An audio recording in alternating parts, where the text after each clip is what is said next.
Sejam bem-vindos à disciplina de Teoria da Computação. Na aula de hoje, iremos falar sobre mais um modelo computacional, o cálculo lambda. Para tanto, iremos apresentar a linguagem lambda, bem como o conceito de redução, o qual se configura em uma espécie de passo computacional, na busca de um valor representativo para o que será denominado um lambda termo. Veremos também como codificar funções booleanas como lambda cálculos, assim como definir os números e suas funções. Veremos também que podemos representar a noção de recursão e ponto fixo em lambda cálculos, mesmo essas noções não aparecendo explicitamente na linguagem. Por fim, iremos apresentar a definição formal do sistema do cálculo lambda. O lambda cálculos foi criado pelo Alan Church em 1936 como um modelo do que é computável. Church foi um brilhante pesquisador. Além disso, orientou diversos dos cientistas mais brilhantes da computação, dentre eles o próprio Alan Turing, que define as máquinas de Turing, o próprio Klein, que definiu as funções primitivas recursivas, bem como outros ilustres, como o Martin Davis, o Henke, o Dan Scott, o Raymond Smullyan, dentre outros. Uma das coisas mais importantes do lambda cálculo foi que foi o primeiro formalismo a demonstrar um problema indecidível. Também foi demonstrado a equivalência entre as funções recursivas de Klein e o lambda cálculos. Da mesma forma, o Alan Turing demonstrou que o lambda cálculos é equivalente às máquinas de Turing, ou seja, reforçando a tese Church-Turing sobre o que é computável, ou seja, o limite do que é computável pode ser feito tanto por máquinas de Turing como por funções recursivas de Klein ou eventualmente com lambda cálculo, que é o que veremos a seguir. Lambda cálculo tem uma importância significativa na computação, porque ela define as linguagens de programação funcionais, tipo Lisp, Schema, Haskell, ou linguagens mais recentes, como Scala, Kotlin, Go, entre outras. Ou seja, todas as linguagens do paradigma funcional são fortemente inspiradas no cálculo lambda. Do ponto de vista da lógica, também há uma forte relação entre o lambda cálculos tipado com a lógica intuicionística, o famoso isomorfismo Curry-Howard. O cálculo lambda provê uma semântica para a computação, permitindo que propriedades de computação sejam estudadas. No lambda cálculos, as funções são anônimas e têm uma simples entrada. Por exemplo, uma função f de x, y, que é igual a x ao quadrado mais y ao quadrado, nós poderemos escrevê-la primeiro como uma função anônima, sem dar nome a ela. Portanto, nós não iremos usar o f. Iremos definir através do par xy, como sendo a função que retorna o x ao quadrado mais y ao quadrado. Também iremos transformar essa função de dois argumentos em apenas uma entrada. Assim, a função xy, que recebe um par, ela será escrita como a função que recebe uma entrada x, seguida de uma entrada y, e ele calcula o valor de x ao quadrado mais y ao quadrado. Esse método é conhecido como currying, transformando uma função que tem múltiplos argumentos em uma cadeia de funções com um único argumento.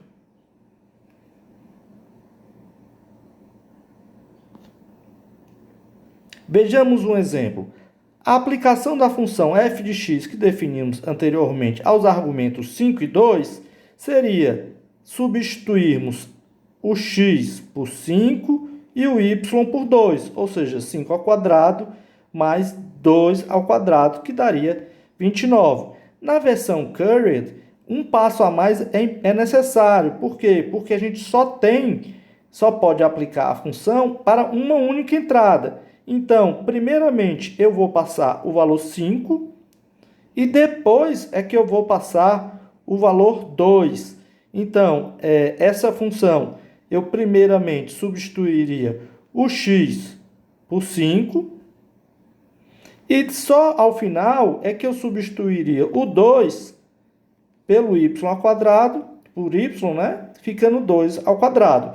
Então, notem, todas as vezes que eu tiver uma função com múltiplos argumentos, eu posso usar essa noção de currying para quebrar esses n argumentos em n funções de um argumento só. Tá? Então, na prática, você ter só um argumento não é limitação alguma para a definição de funções. Bem, a linguagem lambda é uma linguagem muito simples, só tem 3 coisas. Primeiro, ela tem variáveis.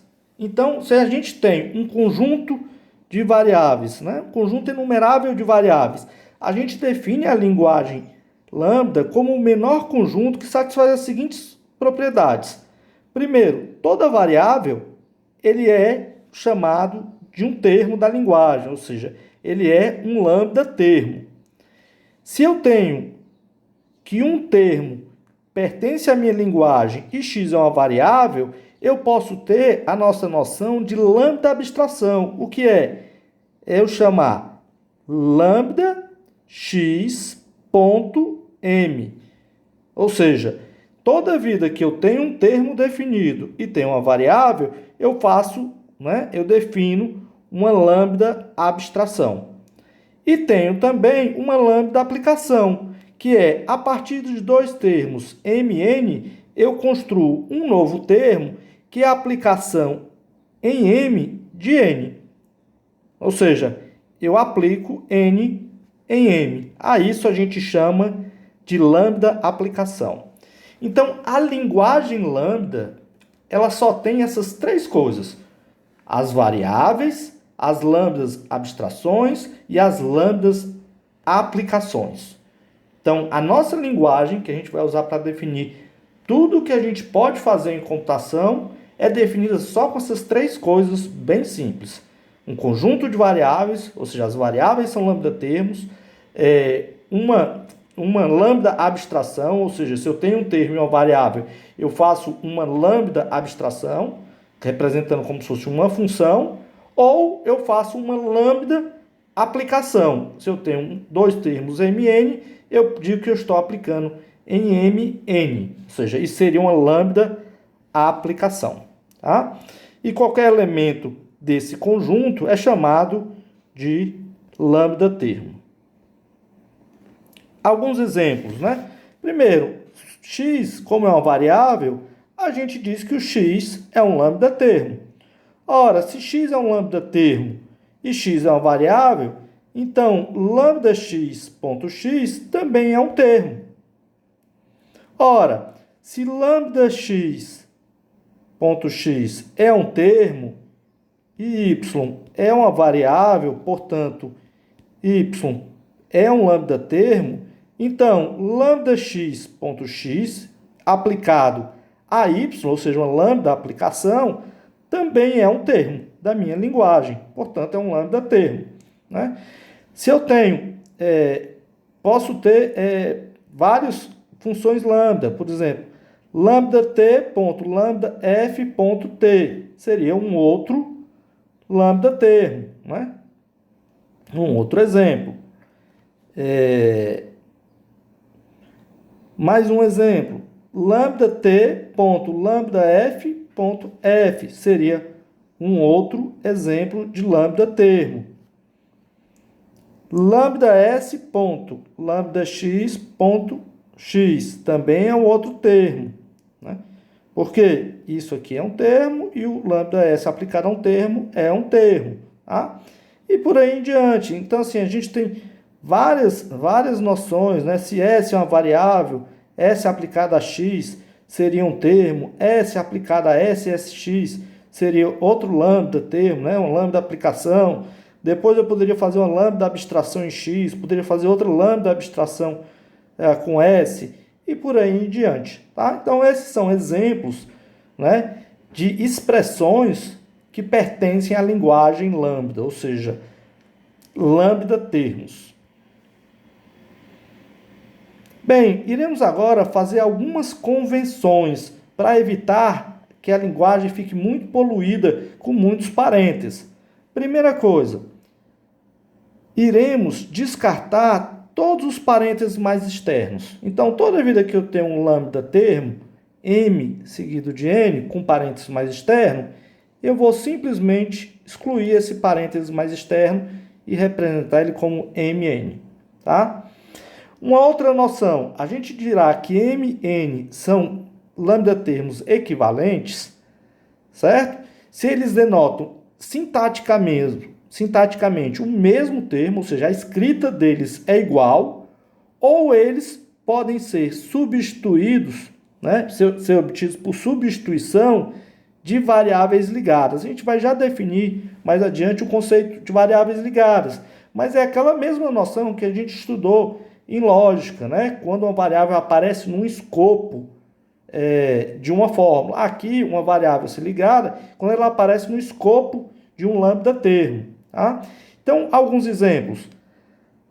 Lambda x.y aplicado a z, né, que é uma lambda aplicação, é equivalente a ele próprio, sintaticamente. Né? Ou seja, sintaticamente, cada símbolozinho é igual ao outro na sequência. Né? Então, a gente diz que essas duas coisas são equivalentes. Tá?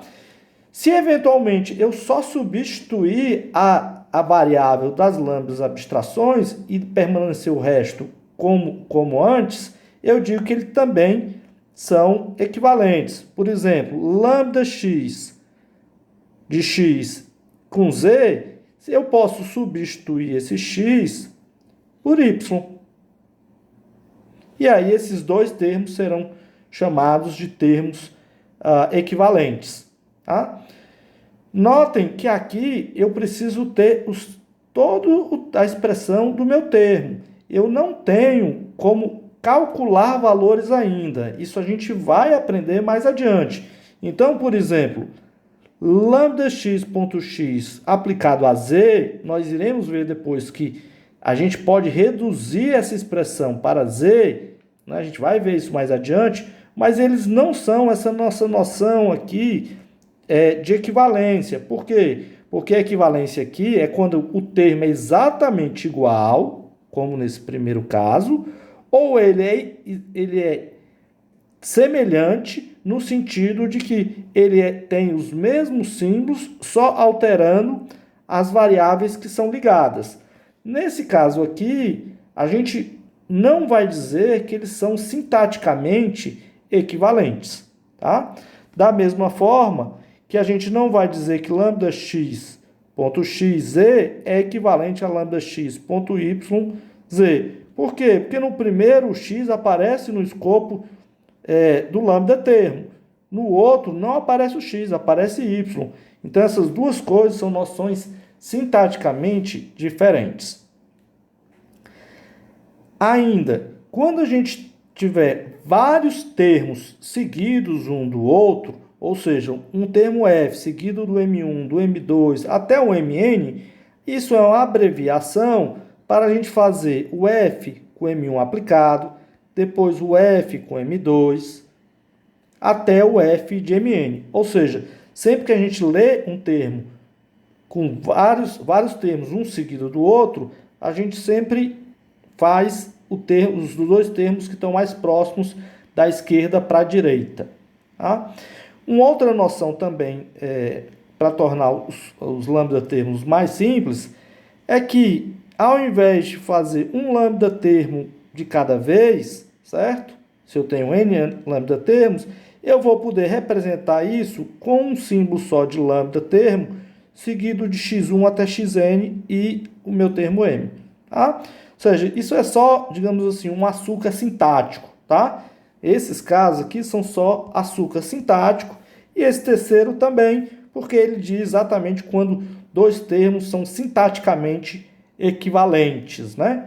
Aqui a gente não está olhando para a operacionalização desses termos, né? Mas sim olhando eles sintaticamente, tá?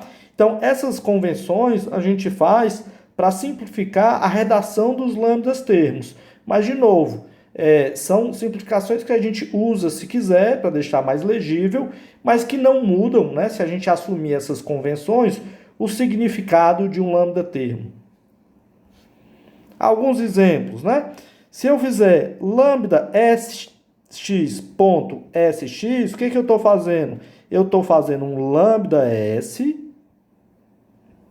seguido de um termo que tem um lambda x, que seria esse quarto exemplo nosso, seguido, sim, do termo sx. Tá? Então, o lambda sx aplicado a um s e um sx seria a mesma coisa, né? Lambda s do lambda x dos termos s e sx. Se eu tiver lambda x ou zsx aplicado a s e isso aplicado ao termo zsx, o que significa isso aqui? O lambda z, o lambda s, o lambda x, aplicado quem? Ao s, aplicado z e s são concatenados da esquerda para a direita, como a gente definiu aqui no item 3, certo? E depois o x. Então, essas são apenas convenções para simplificar a escrita dos lambda termos. Bem, vamos apresentar agora a nossa noção formal do que vem a ser uma variável livre. E, de novo, a gente faz uma definição indutiva, né? Ou seja, quais são as variáveis livres que acontecem num lambda termo que é o mais simples, que é o x? Ora, é o conjunto que só tem o x.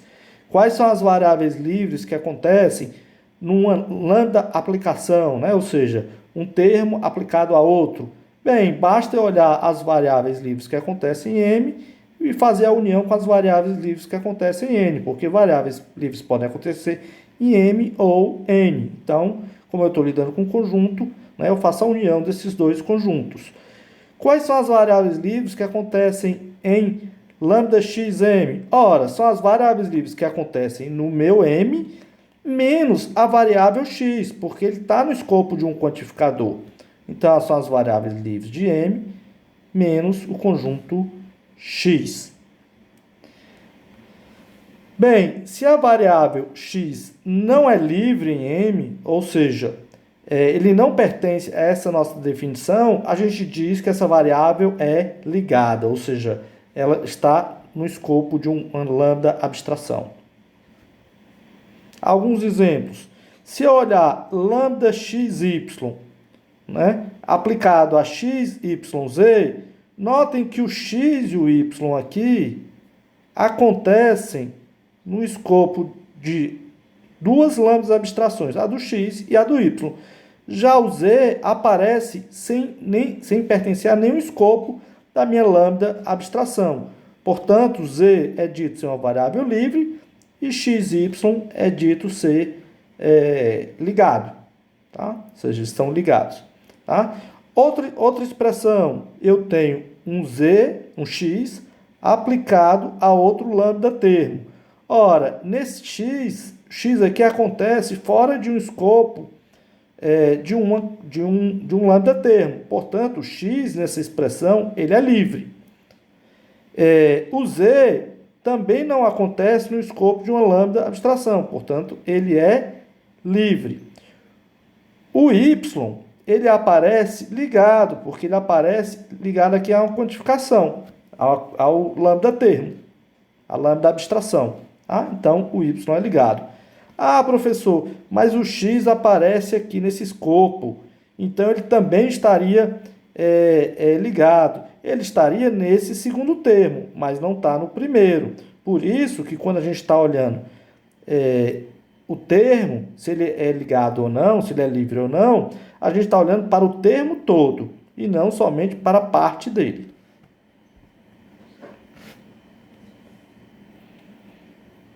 Agora vejamos uma noção importante, a noção de substituição. Escrevemos M, onde eu vou substituir x por n, para denotar o resultado da substituição de n para as variáveis livres que ocorrem em M. Ou seja, toda variável livre que ocorrer em M de x, eu vou substituir esse valor por n. Tá? E aí eu faço a minha definição recursiva, né? Lembrando, eu posso ter como lambda termo mais simples uma variável y.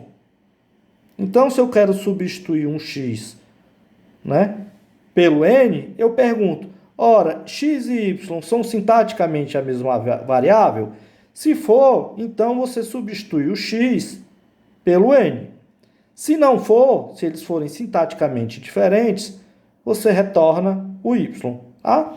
Então, esse seria a nossa definição base. Né?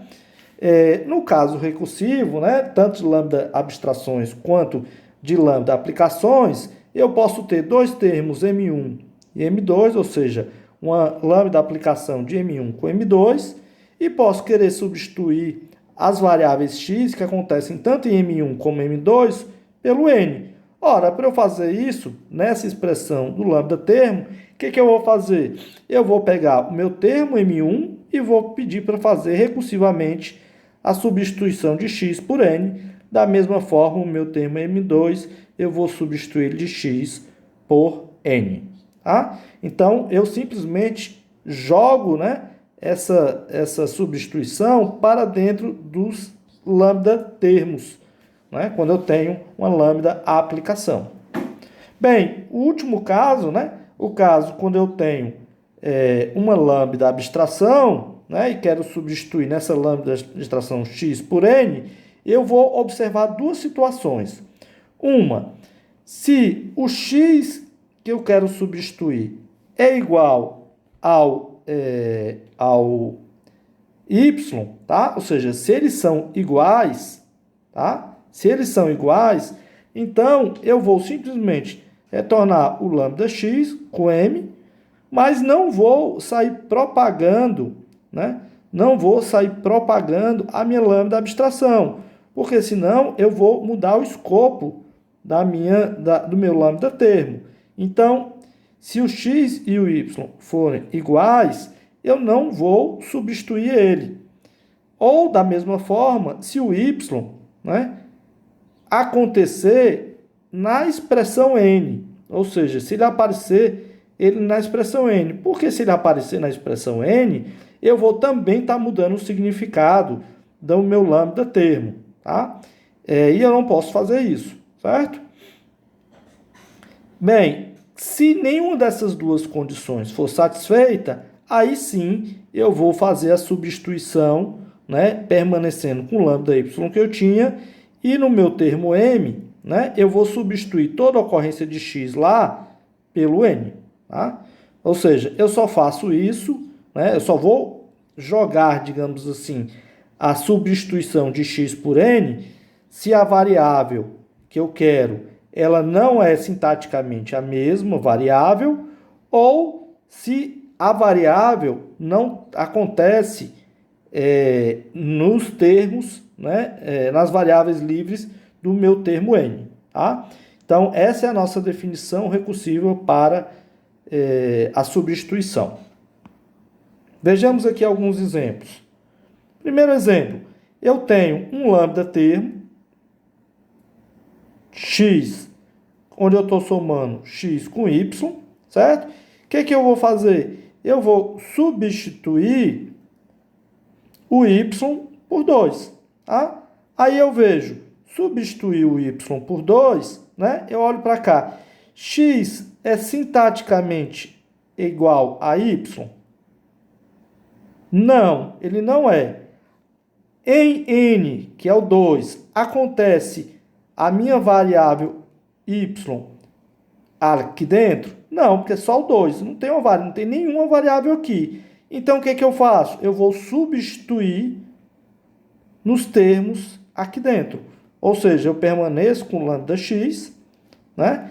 E vou substituir o x por y substituindo por 2 e o lambda termo y, eu vou substituir o y por 2. Tá? Aí, por fim, né, eu tenho x é igual a y?